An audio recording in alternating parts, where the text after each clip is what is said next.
दोस्तों यह कहानी प्रेरणादायक है। एक दिन एक राजा था जो काफ़ी उसके दुश्मनों ने, उसके अपनों ने ही उसको घर बेदखल कर दिया था और उसकी सारी प्रॉपर्टी छीन कर उसकी बीवी को भी रख लिया था दोस्तों। लेकिन राजा अपने एक बच्चे को बचाने में कामयाब हो जाता है और अपने बच्चे को लेकर वह किसी तरह जंगल में बचकर वहाँ से जंगल में भाग निकलता है दोस्तों। राजा बहुत गरीब हो गया था लेकिन उसके पास बहुत बड़ी जायदाद थी।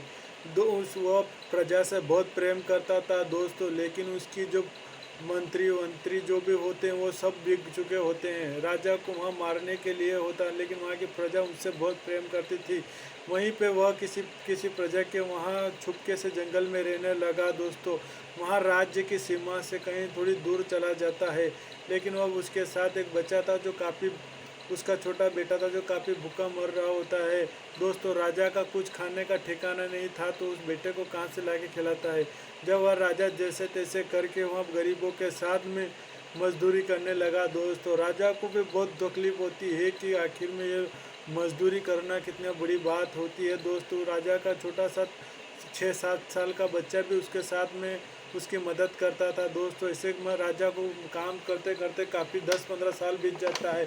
उसका बेटा भी उस काम में उसका साथ बिताता है दोस्तों। एक दिन जब वहाँ से वह जा रहा होता है तो अचानक उसको एक महान साधु मिलता है जो उस बच्चे को कहता है कि तुम्हारा बेटा वापस राजा बनेगा दोस्तों।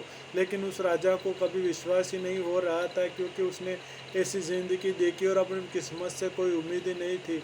लेकिन जब वह साधु ने कहा कि तुम्हारा बेटा राजा बनेगा तो वह बात वह जान के काफ़ी हैरान हो चुका था कि कहीं ये मेरे साथ ये मजाक तो नहीं कर रहे हैं दोस्तों। लेकिन उसके बाद में जो हुआ वो शायद आप सोच नहीं पाओगे दोस्तों, क्योंकि वह राजा वहाँ से जा रहा था तो अचानक वहाँ पर एक आदमी ऐसा आता है जो वहाँ पे युद्ध कौशल की बता रहा है दोस्तों। तो वहाँ राजा का लड़का था जो वास्तव में वह एक योद्धा का बेटा था जो उसमें काफ़ी योद्धागिरी होती थी, उसे काफ़ी युद्ध करने की टेक्निक थी दोस्तों। लेकिन वहाँ पे जैसे ही उन योद्धा के साथ वह जाके सीखने लगा दोस्तों, लेकिन एक दिन क्या होता है कि वहाँ पे सिखाने वाले योद्धा की मौत हो जाती है।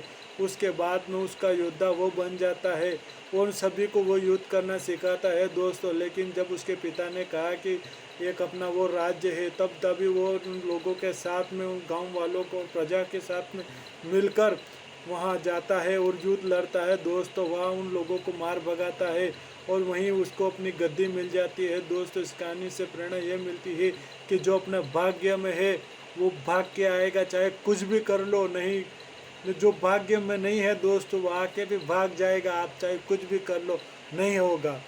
इस कहानी, प्रेरणादायक कहानी से ये मिलता है।